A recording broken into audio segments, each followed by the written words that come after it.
पहलगाम में जो 22 अप्रैल को हुआ उसका बदला ले लिया गया है। करीब रात 1 से 1:30 बजे के बीच आर्मी का एक बड़ा ऑपरेशन होता है और यहाँ पर पाकिस्तान के अंदर घुसकर कहा जा रहा है कि एयर स्ट्राइक की गई है और कई सारे आतंकी अड्डे उड़ाए गए हैं। जो बड़े बड़े आतंकी नाम हैं उनके परिवारों तक को खत्म कर दिया गया है। ये बात बाहर निकलकर सामने आ रही है और पूरा देश अब इसका जश्न मना रहा है। कह रहा है कि प्रधानमंत्री नरेंद्र मोदी ने जवाब दे दिया। ये चीजें चल रही हैं कि उन्होंने बोला था जाके मोदी को बता दो और अब देख लो मोदी ने बता दिया कि पाकिस्तान की औकात क्या है। और अब लगातार जो विपक्ष के नेता हैं वो भी अब देशवासियों के सुर में सुर मिला रहे हैं। लगातार यहाँ पर भारतीय सेना हो, चाहे थल सेना हो, जल सेना हो, सबकी तारीफ करते हुए वो नजर आ रहे हैं। लेकिन इस पे अब कितना बड़ा असर पाकिस्तान के ऊपर एयर स्ट्राइक का हुआ है और भारत ने कितना तगड़ा मुंह तोड़ जवाब दिया है, ये भी अब जानने की कोशिश करेंगे। जनता में तो खुशी का माहौल है। लगातार आप अपने टीवी स्क्रीन पर वो विजुअल्स देख रहे होंगे कि किस तरीके से न्यूज़ डिबेट में बैठे सभी लोग जश्न मना रहे हैं, बाहर निकलकर लोग जश्न मना रहे हैं। और आज 7 मई मॉक ड्रिल, एक बड़ी मॉक ड्रिल पूरे देश भर में होनी है, उसकी भी तैयारी लगातार चल रही है। लेकिन उस मॉक ड्रिल से पहले किस तरीके से पाकिस्तान को पीटा गया उसके विजुअल्स आपको देखने को मिले होंगे और सभी देशवासी को खुशी भी हुई होगी। सिंदूर ने पूरी तरीके से पाकिस्तान के जितने भी आतंकी अड्डे हैं उनको नेस्ता नाबूद कर दिया। मनोज जी आज हमारे साथ हैं, उनसे जानेंगे कि आखिर अब पाकिस्तान को कितना बड़ा झटका लगा इस कहा जाए जो स्ट्राइक हुई है उसके बाद। क्या पाकिस्तान सुधरेगा? क्या जो आतंकी अड्डा है अब आतंकी भेजना बंद करेगा? लेकिन देखिए अभी भी वो लगातार गिदड़ भग्गी दे रहे हैं कि हम इस हमले का एक तगड़ा जवाब देंगे। इसको हमला बताया जा रहा है, इसको कहा जा रहा है इसका जवाब देंगे, भारत को इसका भुगतान करना पड़ेगा। इतनी से क्या वो बगार रहे हैं। इतना कुछ होने के बाद भी क्या लगता है कि पाकिस्तान की जो हालत है अब उनका काउंटडाउन शुरू हो गया है, उनकी उल्टी गिनती शुरू हो गई है, या फिर अब हम देखेंगे कि पहले भारत उनके यहाँ घुसा, अब हम कह रहे हैं कि लगातार वो गोलीबारी भी चल रही है, जो खबरें लगातार आ रही है। क्या अब युद्ध की तैयारी शुरू कर दी है भारत ने, पाकिस्तान ने, दोनों ने, या फिर पाकिस्तान कुछ थोड़ी गिदड़ बगे दिखाएगा और फिर दोबारा पैंट उतार के खड़ा हो जाएगा यानी सरेंडर कर देगा?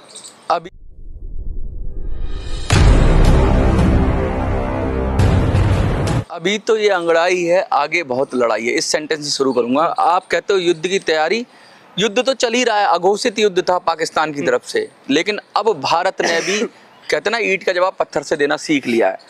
आप जब धर्म पूछकर मारते हो तो आज हमने भी धर्म बताकर मारा है कि हमारा धर्म क्या है जान लो। हमारा धर्म वो है जो कहता है वसुधैव कुटुंबकम। हमारा धर्म वो है जो कहता है सभी सुखी हो। हमारा धर्म वो है जो कहता है विश्व शांति हो। हमारा धर्म वो है जो बुद्ध कहते हैं। हमारा धर्म वो है जो हम कहते हैं कि सब सर्वे भवन्तु सुखिनः, सर्वे सन्तु निरामः, सर्वे भद्राणि पश्यन्तु। इस तरह की हमारी भाषा होती है। हमने यही कहा, दुनिया को सिखाया। लेकिन हमने ये भी सिखाया कि ईंट का जवाब पत्थर से देंगे। जब गीता में कृष्ण अर्जुन को समझाते हैं कि ये युद्ध कर, जब युद्ध का समय तो युद्ध कर, जब इनका धर्म, इनका मजहब इनको लगातार ये करने के लिए कहता है कि भाई लोगों के गले काटो, काफिरों को मार दो, उनको कर दो, और उसको उस धर्म के नाम पर लड़ाई करने आए हैं, तो फिर आपको बताना पड़ेगा कि ऐसे नहीं करना चाहिए। ये जो तुम्हारी धार्मिक शिक्षाएं हैं इसका जवाब तो देना पड़ेगा। हमारी धार्मिक शिक्षाएं शांति की हैं, तुम्हारी धार्मिक शिक्षाएं गला काटने की हैं, तो उसका तो जवाब देना पड़ेगा। और जवाब दिया आज ऑपरेशन सिंदूर के जरिए जवाब दिया। जो आतंकियों के कैंप थे, जो आतंकियों के हेडक्वार्टर थे, उनको मटिया मैट कर दिया गया। बड़ा संतुलित था। और सबसे बड़ी बात, 2 महिला कमांडर, या कहते हैं एक कर्नल थी और एक एयरफोर्स की थी, एक हिंदू थी एक मुस्लिम थी। जो पाकिस्तान के आसिम मुनीर कह रहे थे कि 2 नेशन थ्योरी, हिंदू और मुसलमान एक नहीं है, हिंदू मुसलमान अलग अलग हैं। आज भारतीय सेना ने एक तरफ मुस्लिम खड़ा करा और एक तरफ हिंदू खड़ा करा। मैं अगर जहाँ तक मेरा अंदाजा गलत नहीं तो सोफिया थी, वो कर्नल सोफिया थी, और शायद मुस्लिम कुरैशी, सोफिया कुरैशी शायद नाम था, जो मुस्लिम समाज से थी और एक तरफ हिंदू समाज से थी। तो दोनों 2 महिलाएं, इनको तो महिलाओं ने जवाब दिया है, पाकिस्तान को महिलाओं ने जवाब दिया, भारत की महिलाओं ने दिया पाकिस्तान को जवाब। और हमारी सेना में महिलाएं कितना आगे बढ़ रही हैं, एयरफोर्स में भी हैं, कर्नल भी हैं, इतनी आज उन्होंने दिखाया और बड़ा संतुलित जवाब दिया। कह रहा हमारी जनता से लड़ाई नहीं है, पाकिस्तानी जनता अगर ये वीडियो देख रही है तो हमारी आपसे लड़ाई नहीं है। आप तो खुद ही पाकिस्तानी सेना के जुल्मों से परेशान हो। अगर आप इसको वहाँ से देख रहे हैं, बलूचिस्तान से देख रहे हैं, तो आपको पता है कि किस तरीके से पाकिस्तानी सेना जुल्म करती है। अगर आप इसको खैबर पख्तूनवा से देख रहे हैं तो आपको पता है किस तरीके से सेना जुल्म करती है। ये किसी के नहीं है, ये धर्म का नाम लेते हैं और धर्म के नाम पर अपनी मनमानी करते हैं। कुछ पंजाबी पाकिस्तानी पंजाबी कुछ इन्होंने पूरे पाकिस्तान को गुलाम बना रखा है और हिंदुस्तान को भी आंखें दिखा रहे हैं। इनको आंखें नहीं, इनका आप कलेजा, इनको क्या बोलते हैं, कोई एक हैं कोई यहाँ इंडियन सोल्जर हैं, वो बोलते हैं कि इनको सूअर की खाल पहनानी चाहिए, इनको सूअर की खाल पहनानी चाहिए, इनके वो कर्म हैं। ये कैसे मार सकते हैं लोगों को? अभी भी हमारी आग ठंडी नहीं हुई है। अभी हमें क्या लगता है, आपको क्या लगता है कि ये 9 कैंपों पर 9 टोटल कैंप हैं, 5 पीओके में हैं और 4 कैंप या इनके अड्डे, कुछ लोग कहते हैं शिविर हैं। शिविर वो होते हैं जहाँ ट्रेनिंग व्रेनिंग होती है और अड्डे वहाँ होते हैं जैसे जहाँ पर पूरा इनका इंफ्रास्ट्रक्चर होता है। भारत सरकार ने, भारतीय सेना ने पूरा फोटो दिखाया है कि भैया देखो पहले ऐसे थे। जो हरामखोर कहूँगा, जो हरामखोर सबूत मांग रहे थे, वो हरामखोर अब सबूत मांग लें। जो अक्सर कहते हैं भारत ने कुछ नहीं कहा था। कुछ नेता, एक पंजाब का पूर्व मुख्यमंत्री था, वो कह रहा क्या हुआ, कहाँ हुआ, उसके मुंह में थूतनी में घूस दो, ये उसकी थूतनी में ये निकाल के घुस दो, ये ले फुटेज देख, तू देख, तेरे चाहने वाले देखें, सब देखें कि भारतीय सेना कैसे जवाब देती है। आज ये उनको जवाब नहीं था, उन यूट्यूबरों को जवाब था, उन भारतीय नेताओं का जवाब था जो खड़े हो जाते कहते कुछ नहीं हुआ, पुलवामा बालाकोट में कुछ नहीं हुआ था, सर्जिकल स्ट्राइक कुछ नहीं हुई थी। अरे अब देख लो, कुछ नहीं हुआ, ये तो हुआ है कि ये भी नहीं हुआ। जो सोने का नाटक कर रहा है उसे कोई नहीं जगा सकता। ये रिटेलिएट करते हैं, ये भारत सरकार अब रिटेलिएट करती है, उत्तर देती है और इनको समझ में आना चाहिए। बहुत सारे यूट्यूबर है ना, वो अभी आ जाएंगे, खड़े हो जाएंगे। यूट्यूबर मैं इसलिए कह रहा हूँ, हम भी यूट्यूब पर करते हैं, लेकिन कुछ खास किस्म के हैं जिनके दिमाग में खास किस्म का कीड़ा है। खास किस्म का कीड़ा समझते हैं ना, जिनके चैनल पाकिस्तान बांग्लादेश में देखे जाते हैं, तो उनको उन्हीं का तरह कंटेंट बनाना है। वो कल को कहें अरे 9 जगह मार दिए, बिल्डिंगें तो खाली थी, लोग तो चले गए, लोग तो थे ही नहीं, अब कोई नहीं मरा, ये भी बोल सकते हैं। जो मर गया उनका सालों का पाकिस्तानियों का, वो तो गिन के बता रहे हैं 26। अभी पाकिस्तानी सेना खुद कह रही है 26। अब जब तक हम वीडियो बना रहे हैं 26 वो कह रही है, लेकिन ये उठ के शाम को आएंगे, ये खबीस के बच्चे आएंगे और ये कहने लगेंगे अरे कुछ नहीं मरा, कुछ नहीं किया, भारतीय सेना ने खामखा युद्ध में झोंक रही है, युद्ध उन्मादी हो गई है, ये तो शांति का देश है, आप युद्ध क्यों कर रहे हो, लोगों को मरवा दोगे। अरे भाई लड़ना पड़ेगा। कहते हैं जब घास उग जाती है तो उसे काटना पड़ता है, साफ सफाई करनी पड़ती है, वरना आपको फसल नहीं होने देंगे। ये जो पाकिस्तानी है ऐसी खरपतवार हैं, ऐसी घास है कि इसकी कटाई छटाई करना जरूरी है। और देश के अंदर कुछ यूट्यूबर्स को उनकी पर्सनल खुंदक भी है। मैं ये कहता हूँ उनके साथ सरकार ने कुछ गलत किया हो, मैं ये मानता हूँ, उनकी पर्सनल खुंदक है, बीजेपी से पर्सनल खुंदक है या सरकार से पर्सनल खुंदक है या मोदी से पर्सनल खुंदक है। लेकिन साला देश से खुंदक क्यों निकाल रहे हो तुम लोग? तुम्हारी खुंदक है, तुम करो, किसी और मुद्दे पे घेरो ना उनको, सरकार को। जहाँ देश की बात आ रही है तुम वहाँ भी नहीं टिक रहे हो, वहाँ भी नहीं टिक रहे हो तुम मतलब हर चीज़ में मतलब अटैक कर रहे हो। ये चीज़ सही नहीं है। एट लीस्ट कहते हैं ना हमारी आपकी दुश्मनी कितनी है, लेकिन जब बाहर वाला आता है तो हम सब एक हो जाए ना, एक हो जाएं। लेकिन ये लगातार परेशान कर रहा है और इनके चैनल उड़ाए जा रहे हैं।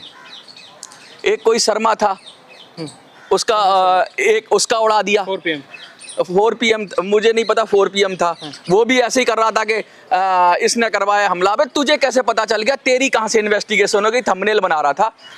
तू ये कह कि भैया किसने करवाया हमला, सरकार की गलती थी, ठीक लगता है। सीधा स्टेटमेंट दे रहे हैं कि इसने करवाया, जैसे ऐसा लगता है जैसे सेना ने करवा दिया हो, ऐसा लगता है जैसे भारत सरकार ने खुद ही करवा दिया हो। एक कांग्रेस के अध्यक्ष हैं, वो कह रहे हैं कि सरकार को पता था या हमारे जो प्रधानमंत्री को पता था। अरे तुम कोई अफीम पीते हो, तुम नशे की पुड़िया लगाते हो, तुम कोई दारू वारू पीते हो क्या? तुमको समझ में नहीं आता कि क्या कहना है क्या नहीं कहना है? ये सस्ते नशे करते हैं। मैं कह रहा हूँ ये जो सस्ते नशे करते हैं ना, इनको ऐसा ये बोल रहे हैं। कोई भी देश का आदमी, मैं कह रहा हूँ कांग्रेस का ही आदमी है, अगर वो प्रधानमंत्री हो और उसको पता हो देश पे हमला होने वाला है, तो क्या उसकी आत्मा कह देगी कि हमला हो जाएगा? प्रधानमंत्री की जो यात्रा थी जम्मू में थी, कह रहा जम्मू से 300 किलोमीटर दूर है कश्मीर में हमला होता है, कह रहे जम्मू में प्रधानमंत्री ने इसलिए यात्रा अपनी स्थगित कर दी। ये साले पागल हो चुके हैं। इनका कोई इलाज नहीं है। इनके दिमाग इसीलिए ये खत्म हो रहे हैं। सुन्न हो गए दिमाग, इनके दिमाग सुन्न हो चुके हैं। इनको मैं कहता हूँ खूब विरोध करो, दिन भर हम मोदी का विरोध करते हैं, हम कहते हैं मुद्दों पे घेरो। अच्छा, जब भारत के लोग साथ हैं, सेना के साथ, सरकार के साथ हैं, तो ये आखिर बात किसके पक्ष में कर रहे हैं, किसको खुश करना चाहते हैं? कौन ऐसे लोग हैं जो विपक्ष के नेता हों, जिन यूट्यूबर्स की आपने बात करी है, खुश किसको करना चाहते हैं ऐसी बातों से? एक और है हमारे ऐसे करके करते हैं वो वाजपेयी साहब। अरे तुम्हारी नौकरी छीन ली अमित शाह जी ने, तुम जैसा कहते हो, तुमको लात मार के निकाल दिया चैनल से, ठीक है कोई बात नहीं, तुम लो उनसे बदला, घेरो उनको, लेकिन तुम सेना के खिलाफ बोलोगे, तुम कुछ भी बोलोगे, तुम देश के खिलाफ बोलोगे, तुम्हारी पर्सनल खुंदक है ना, तुम्हारी मारी है उन्होंने, तो तुम यहाँ नहीं मार पाओगे, फिर पिटोगे तुम। अगर तुम देश के खिलाफ जाओगे, तुम्हें सीमा तय करनी होगी कि कब हमें बदला लेना है। तुम्हें मोदी सरकार से बदला लेना है, लो, तुम्हारी पर्सनल खुंदक है, लो, लेकिन मोदी सरकार से लेते लेते तुम देश की अखंडता और एकता के खिलाफ बकचोदी शुरू कर दोगे, सीधा सीधा कहूँगा, तो तुम्हारे को करारा जवाब मिलेगा। सरकारें कल को हमारा भी बंद कर सकती हैं चैनल। देखो, चैनल बंद करने का मतलब ये नहीं है चैनल को रोक देने का मतलब। कल को हम भी बोलेंगे तो हमारा भी कह रहा है ये तो अभिव्यक्ति की स्वतंत्रता है, लेकिन हम भी तो बोलते हैं, हमें भी तो पता है यार 1000 गलतियां हैं मोदी में, 1 लाख गलतियां हैं मोदी में, लेकिन क्या करें? क्या प्रधानमंत्री बदल सकते हो आप? लड़ना उसी के साथ है, उसी को जवाब देना है, उसी को रक्षा करनी है, ठीक है। अब हम उसी पे व्यंग्य करेंगे, उसी को उल्टा सीधा बोलेंगे, ठीक है। उसका मनोबल क्या, पूरी सेना का मनोबल है। मोदी यानी कि मोदी जब कुछ बोल रहा है तो पूरा देश की बात रख रहा है, पाकिस्तान के खिलाफ है, तो मोदी हमारा रिप्रेजेंटेटिव है, हमारा प्रधानमंत्री है भाई।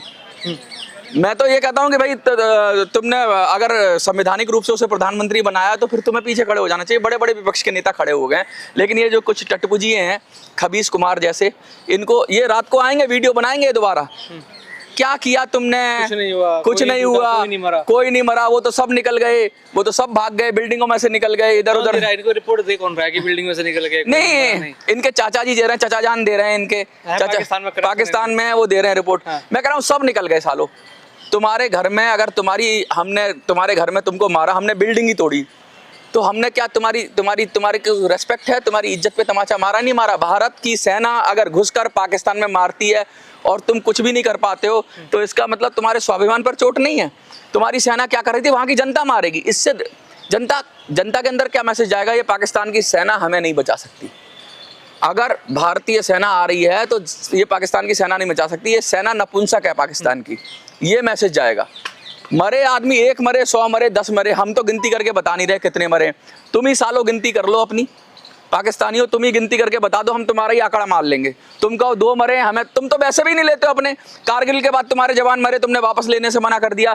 तुम जब भी तुम्हारे आतंकवादी मरते हैं तुम कहते हो हमारा है नहीं। कसाब को भी तुमने ये नहीं कहा था हमारा है नहीं। तुम तो डिनाइल के मोड में रहते हो। हम तो कहते हैं एक भी नहीं मरा तुम्हारा।